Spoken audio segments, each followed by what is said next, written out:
এ কি মহারাজ, আপনি ওরকম কাঁদছেন কেন? আমার তো খুব কষ্ট হচ্ছে, বুকের বাঁদিকটা। যত সব ঢং।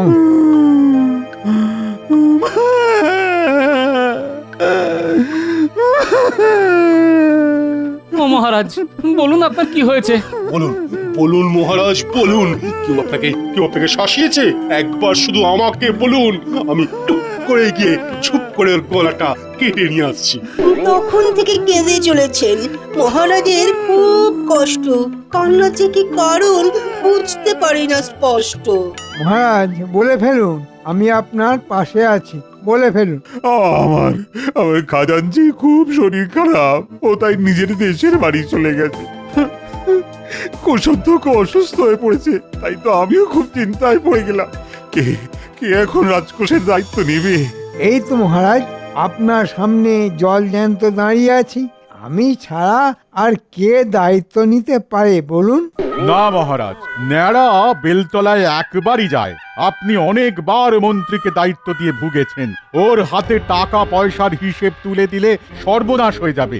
ওর বুদ্ধি নিয়ে আমার কিন্তু খুব সন্দেহ আছে মহারাজ। কেন জ্যোতিষী, তুমি কি ভাবছো তোমার কাঁধে দায়িত্ব তুলে দেওয়া হবে নাকি? হ্যাঁ, না না মহারাজ, ওই মন্ত্রীকে এই দায়িত্ব দেওয়া একদম ঠিক হবে না। মন্ত্রীকে দায়িত্ব দিলে উল্টে আপনি নিজেই বিপদে পড়বেন। তা তা তোমরা ঠিকই বলেছ, কিন্তু কয়েকদিনের জন্য তো কাউকে চাই। সে কে হবে? রাজকোষের দায়িত্ব বলে কথা, পুরো রাজ্যের সম্পদ। মহারাজ, আমার মতে এই সভায় বেশ পুরনো এবং বিশ্বস্ত লোক হলো গোপাল। তার বুদ্ধির কোনো তুলনাই নেই। হ্যাঁ, আমার মনে হয় তাকেই এই দায়িত্ব দেওয়া হোক। হ্যাঁ, সর্বনাশ হয়ে যাবে। বেটা গোমুখু ও সামলাবে রাজকোষ, সব টাকা লুটপাট হয়ে যাবে। না মন্ত্রী, এটা তুমি ঠিক বোঝো না। গোপাল হিসেব রাখতে জানে না এমনটা কিন্তু মোটেই নয়। গোপালটা কিপটে আর হিসেবই, সেটা গোপালের গিন্নি বেশ ভালো করেই জানে। হিসেব করে করেই তো গোপালের অর্ধেকটা জীবন কেটে গেল। হ্যাঁ, এটা আমার গিন্নিও বলে।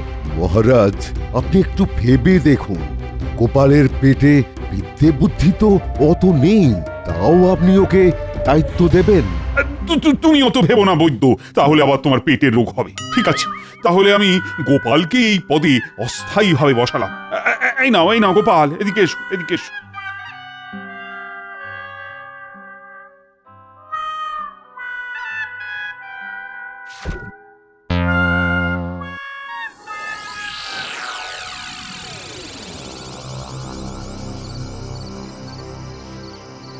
বুঝলে রাজবৈদ্য, গোপাল আমার জীবনটা সব সময় কষ্টের মধ্যে রেখে দিয়েছে।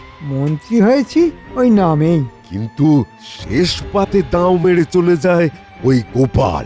তাই কি করে রাজকোষ লুট করা যায় সেই পরিকল্পনা করতে হবে। একদম ঠিক বলেছেন, মারিত গন্ডার আর লুটিত ভান্ডার। একবার যদি কায়দা করে রাজকোষ ফাঁকা করা যায়, তাহলে গোপালকে গারদে ভরা যাবে আর আমার ফায়দা হবে। তোমাকেও ভাগ দেব, চিন্তা নেই। কিন্তু আমার মতে এই কাজ একরকম অসম্ভব। এত প্রহরী ডিঙিয়ে কি করে রাজকোষে ঢোকা যাবে? শোনো, গোপাল যখন দায়িত্ব নিয়েছে তখন একমাত্র গোপালই ঢুকতে পারবে রাজকোষের ঘরে। তাহলে কি করে ভান্ডার লুটবেন মন্ত্রী মশাই? কেন নকল গোপাল কাউকে সাজাতে হবে? এই রাজ্যে বা পাশাপাশি রাজ্যে গোপালের মতো দেখতে কাউকে পাওয়া যাবে না? বা বেশ ভালো বলেছেন তো। তা তোমার কি এরকম কাউকে চেনা আছে নাকি বৈদ্য? তুমি তো অনেক দূর দূর রুগী দেখতে যাও। দেখুন, আমি একজনকে চিনি। মানে অনেক দিন আগে ওই খাম্বাজ রাজ্যে এক রোগীকে দেখতে গেছিলাম। বেশ অনেকটাই গোপালের মতন দেখতে। নামটা তার ওই হারাধন। তবে আবার কি? তবে ওই ব্যাটার গায়ের রংটা একটু কালো। সে কায়দা করে ময়দা মাখিয়ে সাদা করা যাবে। তা গোপালের মতো দেখতে ওই লোকটাকে দেখতে যাবেন নাকি? হ্যাঁ, তাহলে আজকে রাতেই চলো, দেখে আসি। ঠিক বলেছেন, ওই শুভ কাজে দেরি করতে নেই। চলুন চলুন। আমি ঘোড়ার গাড়ির ব্যবস্থা করে নিচ্ছি, তুমি আমার সাথে ঘোড়ার গাড়িতেই যাবে। আজকের রাজসভায় সবাই আমাকে সমর্থন করলো, কিন্তু বৈদ্য আর মন্ত্রী করলো না। হুম এ তখন থেকে কি বিড় করছো? জ্বর ছাড়াচ্ছি। তোমার তো টাক মাথা, ওতে আবার কি জব করবে, আবার কি ছাড়াবে? এই জট সে জট নয় গিন্নি, এক জটিল জট। আজকে রাজসভায় মহারাজ আমাকে একটা বড় দায়িত্ব দিল, রাজকোষ সামলানোর হিসাব নিকাশ করার দায়িত্ব। বাহ, বেশ ভালো তো। দায়িত্ব যখন বাড়লো তখন কিছু বেতন নিশ্চয়ই বাড়বে। সেটা বড় কথা নয় গিন্নি, আসল কথা হলো মহারাজের এই সিদ্ধান্তে মন্ত্রী আর বৈদ্য মোটেই খুশি হয়নি।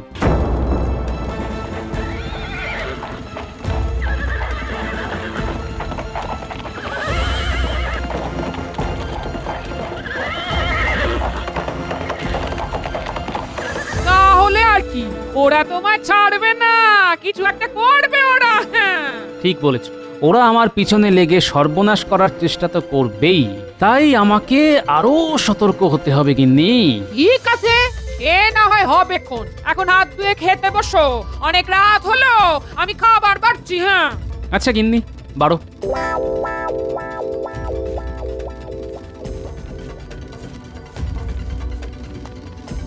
আরে কৃষ্ণনগরের বৈদ্যমশাই আপনি? হ্যাঁ, আমার বাড়িতে কি সৌভাগ্য। হ্যাঁ, ওই একটা দরকারে এসেছি। কি দরকার বলুন না। আপনি আমার সেবারে প্রাণ বাঁচিয়েছিলেন, নইলে হাঁপানি রোগেই মরে যেতাম। সেই জন্যেই তোমাকে একটা কাজ করতে হবে, আর তার জন্যে তোমাকে বেশ টাকা পয়সা দেব। শোনো,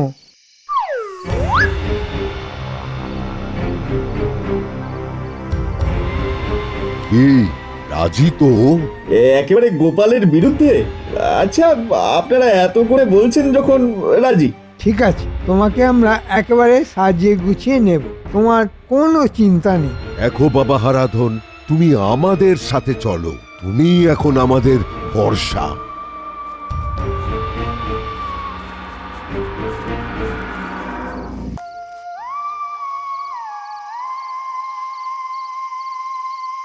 আমাকে অপদস্থ করার শুধুমাত্র একটাই উপায় আছে, আর সেটা হলো রাজকোষে চুরি করা।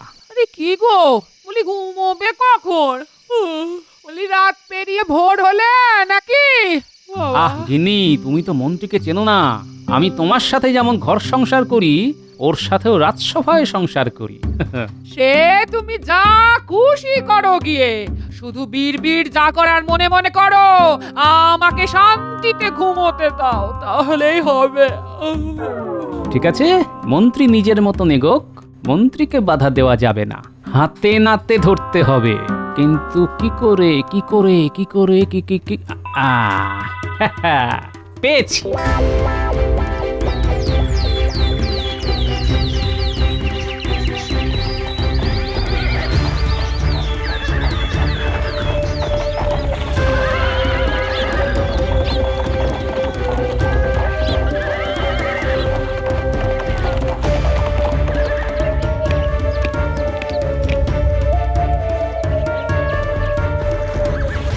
জীবনে প্রথমবার এত ভোরবেলা এত লোক আমার সাথে কথা বলতে এসেছে।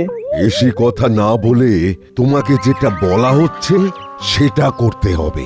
একে চিনতে পারছো তো? আরে গোপাল দাদাকে কে না চেনে, তবে এ তো কালো মুখ।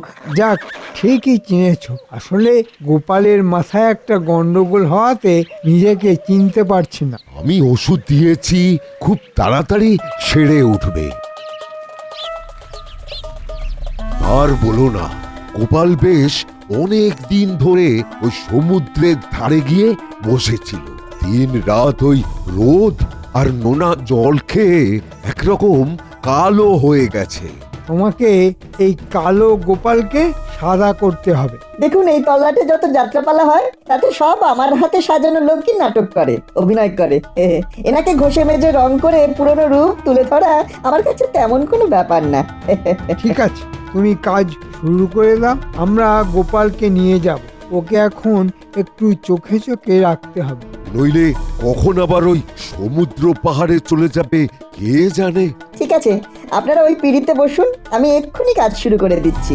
ঠিক আছে। শোনো, এরপর নকল গোপালকে লুকিয়ে রাখতে হবে। হ্যাঁ, তা তো নিশ্চয়ই।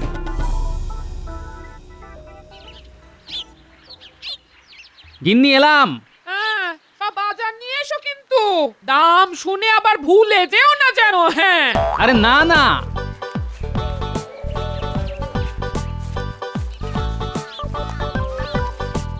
উফ, কাল রাতে দেরি করে ঘুমিয়েছি, এখনো মনে হচ্ছে ঘুমটা ঠিক কাটেনি। কি গোপাল দাদা, এখন কেমন লাগছে?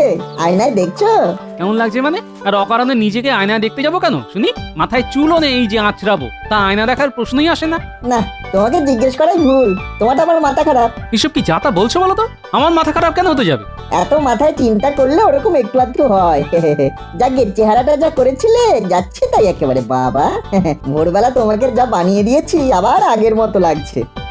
এই কি যাতা বলছো বলো তো? আমি তো কিছুই বুঝতে পারছি না। ধীরে ধীরে সব বুঝবে, মাথাটা ঠিক হোক। যাই হোক, বৈদ্য মশাইয়ের ওষুধগুলো কিন্তু খেও, কেমন? এই দাঁড়াও, আমি পাগল, তোমাকে কে বললো? ওমা, সকাল সকাল মন্ত্রী মশাই আর বৈদ্যর সাথে এলে সব ভুলে গেলে? এরকম বদ্ধ পাগল আমি জীবনে দেখিনি বাবা। কয়েক ঘন্টার মধ্যেই মাথা থেকে সব হাওয়া। এ কি? ও, তার মানে মন্ত্রী নিশ্চয়ই আমার মতন দেখতে কাউকে সাজিয়ে নিয়ে এসেছে আর পরিচয় দিয়েছে আমার, কিন্তু এখন উপায়? কি গো, এরকম উন্মনা হয়ে কি বিড়বিড় করছো? ধুর, পাগলের সাথে কথা বাড়িয়ে লাভ নেই, আমি চলি।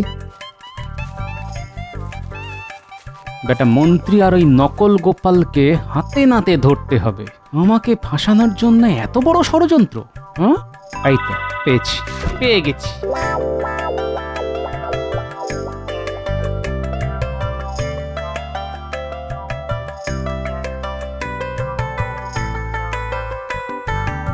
শোনো প্রহরীগণ, আজকে আমি এই কোষাগারেই থাকবো। কিন্তু আমাদের তো একটু পরেই আজকে সকালের পাহারার সময় শেষ হয়ে যাবে, আবার খেয়ে দিয়ে দুপুরে আসবো। হ্যাঁ, তোমরা চলে যেও, আমি এই ঘরেই থাকবো। অনেক হিসেবপত্র বাকি আছে, বুঝলে?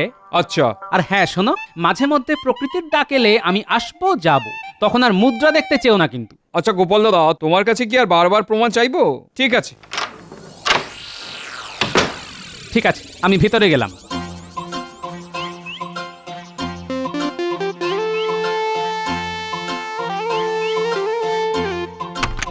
ভরপেট খেয়ে এসেছি, ব্যাস, আর কোনো চিন্তা নেই। সন্ধ্যের মধ্যে সব কাজ হয়ে যাবে। এবার আগে বেশ কিছু মোহর গয়নাগাটি বের করে ফেলি।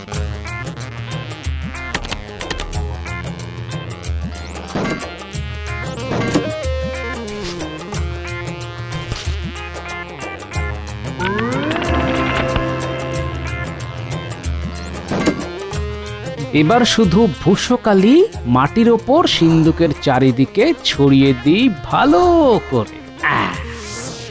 বুঝলে, আপাতত গোনাগুনতির কাজ শেষ, আবার পরে আসবো। আচ্ছা গোপাল দাদা, তাহলে আমরা ঘরের দরজায় তালা দিয়ে দিলাম। হ্যাঁ, দিয়ে দাও, আমি এলে দরজা খুলে দেবে। আচ্ছা, যাই, সন্ধে হতে চলল। এবার মন্ত্রীর বাড়ির কাছাকাছি গিয়ে অপেক্ষা করি। বাবা, মন্ত্রী মশাইয়ের তো কোনো সাড়া শব্দই নেই। ঠিক আছে, কোনো চিন্তা নেই। পোটলাতে খাবার দাবার নিয়ে এসেছি, আপাতত সেগুলোর সৎগতি করি।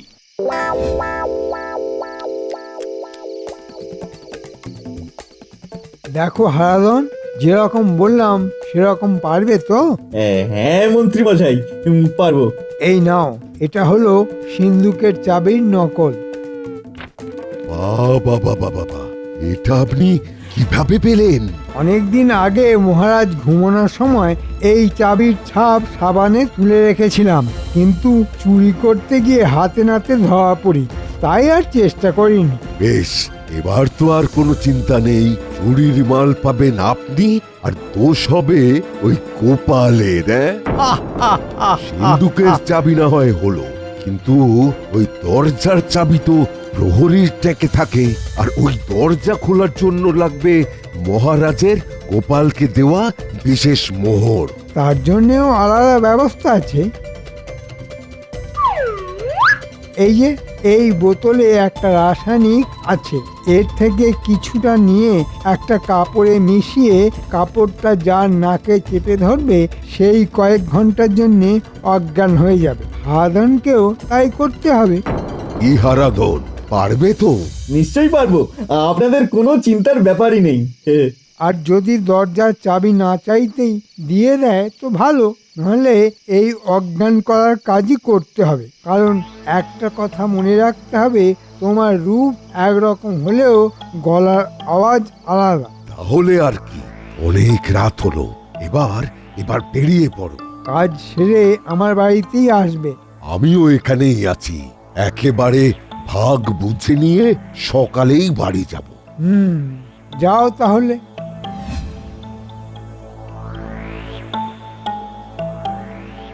ও, তার মানে এই সেই নকল গোপাল।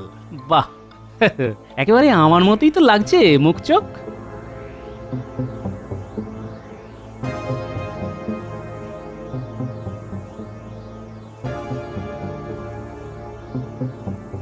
কি গোপাল দাদা, এত রাতে কাজ করতে চলে এলে? হুম যাও তাহলে, আর কি গোনাগুন্তির কাজ করো। বাবা, এ তো দারুণ ব্যাপার বটে। আমার কাছে মুদ্রাও দেখতে চাইলো না। যাকে আমি আমার কাজ করি।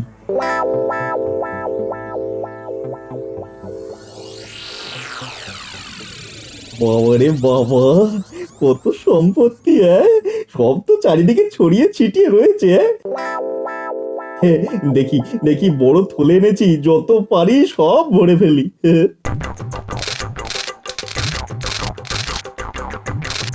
হাত পা কেমন একটা চ্যাট চ্যাট করছে, অল্প আলোতে বুঝতেও তো পারছি না। যা পারছি তুলে নি। আরে সাবাস, সিন্দুক তো খোলাই আছে, সিন্দুক থেকেও যতটা পারি সরিয়ে ফেলি।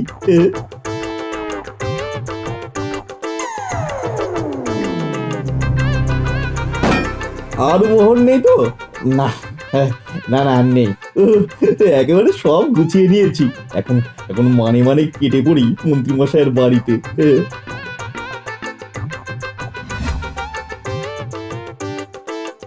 এই তো মোক্ষম সময়, প্রহরী বদলাচ্ছে।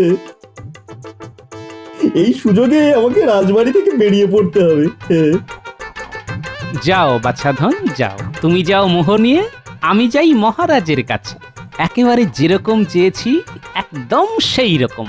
যাই, এবার গিয়ে মহারাজকে খবরটা দিয়ে দিই।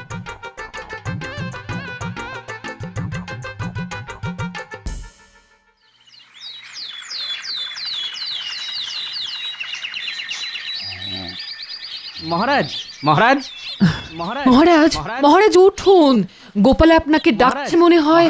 উঠুন মহারাজ। কি কি কি কি গোপাল, কই কই দেখি। মহারাজ, মহারাজ, আসছি আসছি। হে কি গোপাল, তুমি এত ভোরবেলা, কোনো অঘটন ঘটলো না তো? অঘটন বলে অঘটন, অঘটনের ঘন ঘটা যাকে বলে। মহারাজ, রাজকোষে চুরি হয়ে গেছে। সে কি, বলো কি গোপাল, তুমি থাকতে চুরি? বেড়ালের সামনে আমি ইচ্ছে করেই মাছটা রেখেছি, যাতে বেড়ালটাকে হাতে নাতে ধরতে পারি। কি সব বলছো গোপাল, আমার মাথায় তো কিছুই ঢুকছে না। চলুন আমার সাথে, তাহলে একদম ছটছট করে মাথায় ঢুকে যাবে। হ্যাঁ হ্যাঁ হ্যাঁ হ্যাঁ, চলো তো দেখি।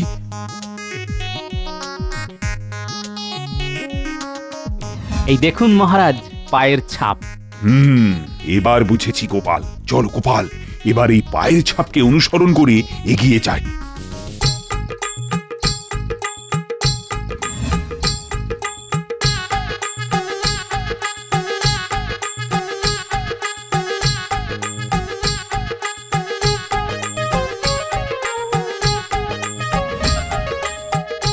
কি ছাপটা মন্ত্রীর বাড়ির এখানে এসে মিলিয়ে গেল কেন? মহারাজ, বেড়ালটা এই বাড়িতেই ঘাপটি মেরে লুকিয়ে আছে। আচ্ছা, এবার বুঝেছি, এই সব মন্ত্রীর বুদ্ধি। শুধু কি মন্ত্রী মশাইয়ের একার বুদ্ধি? চলুন ঘরে গিয়ে দেখবেন, হয়তো দু একটা আরো হুলো বেড়াল বেরিয়ে আসবে। কে? বাইরে এসে দেখুন কে এসেছে। এই কি? ইয়ে মানে মহারাজ, কোনো অসুবিধা হয়েছে নাকি? মানে আমাকে ডেকে পাঠাতেন, আমি চলে যেতাম। আপনি কষ্ট করে আসতে গেলেন কেন? হ্যাঁ, একেবারে নিয়ে যাবার জন্যই আসলাম। হ্যাঁ, মহারাজ আবার সব জেনে গেল নাকি? না মানে আমি বুঝলাম না মহারাজ। মহারাজ সব বুঝিয়ে দেবেন আপনাকে, কষ্ট করে একটু অপেক্ষা করুন। কথায় আছে না, অপেক্ষার ফল মিষ্টি হয়। তুরি আপনার তেতো হবে। মন্ত্রী, আমি তোমার বাড়ির ভেতরে তল্লাশি নেব। না মানে মহারাজ, তুমি তল্লাশি নিতে দেবে নাকি তোমার বাড়ি ঘর ভাঙবো আমি? আচ্ছা, রাজবৈদ্য মশাইও আছেন, আবার অন্য গোপাল জোগাড় করেছো তোমরা। বাহ বাহ বাহ! কিন্তু এত কিছু করেও তো তোমাদের বুদ্ধি কাজে দিল না। ভেবেছিলে গোপালকে চোর বানাবে, কিন্তু সেগুড়ে তো বালি। না মানে ওই মহারাজ ইয়ে মানে আপনি মানে আর কি করছেন রাজবৈদ্য মশাই? এবার সব শেষ। মন্ত্রী, তুমি তো বোঝোইনি যে গোপাল কত বড় বুদ্ধিমান। কোষাগারের নিচেতে ভূষকালি মাখিয়ে রেখেছিল, আর সেই কালি দেখে দেখে তোমার বাড়ি এলাম। এবার ধনরত্ন বার করে দাও, নইলে কিন্তু আমি বাড়ি ভাঙার নির্দেশ দেব। এই নিন মহারাজ আপনার সব মোহর। এই তো বেড়াল নিজে থেকে ধরা দিয়েছে।